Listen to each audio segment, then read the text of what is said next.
YSR Congress party శాసనసభ్యులు శాసనమండలి సభ్యులు గవర్నర్ ప్రసంగం సందర్భంగా నిరసన తెలిపి బాయ్కాట్ చేశారు. మనతో పాటు సీనియర్ ఎమ్మెల్యే మాజీ మంత్రి పెద్దిరెడ్డి రామచంద్రరెడ్డి సార్, ఇవాళ వైఎస్ఆర్ కాంగ్రెస్ పార్టీ ఎందుకు గవర్నర్ ప్రసంగం సందర్భంగా నిరసన తెలిపింది, ఎందుకు గవర్నర్ ప్రసంగాన్ని మధ్యలో బాయ్కాట్ చేసి వచ్చారు సార్?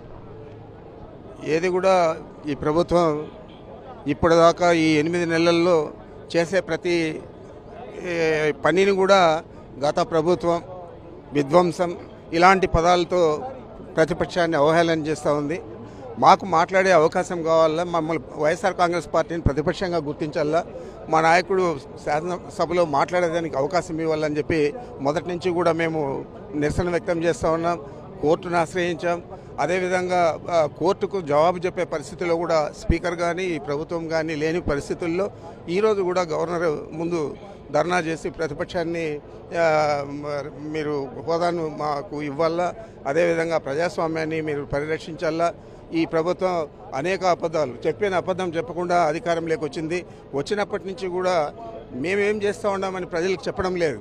గత ప్రభుత్వం విధ్వంసం అనే రీతిలో మమ్మల్ని అవహేళన చేసే విధంగా మాట్లాడుతూ ఉంది. కాబట్టి మేము నిరసన వ్యక్తం చేసి బాయ్కాట్ చేయడం జరిగింది. సార్, ఇవాళ మీరు గతంలో ఎన్నిసార్లు ఈ విషయం అడిగినా సరే ప్రభుత్వం స్పందించడం లేదు.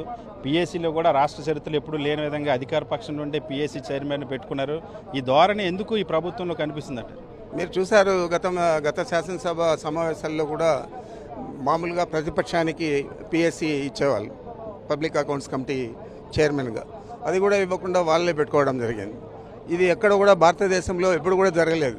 ఒకే ఒక పార్లమెంట్ సభ్యులు ఉన్నప్పుడు కూడా కాంగ్రెస్ పార్టీ అతన్నే పిఎస్సి చైర్మన్గా పార్లమెంట్లో ఎన్నుకోవడం జరిగింది.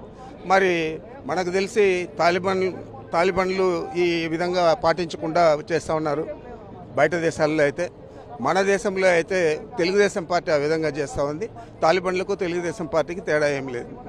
తాలిబాన్లతో ఏ విధంగా అయితే తాలిబాన్లు వ్యవహరిస్తారో అదేవిధంగా తెలుగుదేశం పార్టీ కూడా వ్యవహరిస్తుంది. అందుకనే శాసనసభలో ప్రజాస్వామ్యాన్ని కించపరిచేలాగా ప్రతిపక్షాన్ని కించపరుస్తూ ప్రతిపక్ష హోదా ఇవ్వకుండా ఉంటుంది. గతంలో పిఎస్సి చైర్మన్ విషయంలో కూడా దేశంలో ఎక్కడా లేని విధంగా అధికార పక్షానికి సంబంధించినటువంటి సభ్యుడిని పిఎస్సి చైర్మన్గా పెట్టుకున్నారు. ఈ ప్రభుత్వ ఈ నియంత్రిత వైఖరి పట్ల మాత్రం వైఎస్ఆర్ కాంగ్రెస్ పార్టీ ఇలానే పోరాడుతుందని చెప్పి మాజీ మంత్రి పెద్దిరెడ్డి రామచంద్రరెడ్డి చెప్తున్నారు. వీడియోస్ వెంకట్తో సతీష్, సాక్షి టీవీ, అసెంబ్లీ.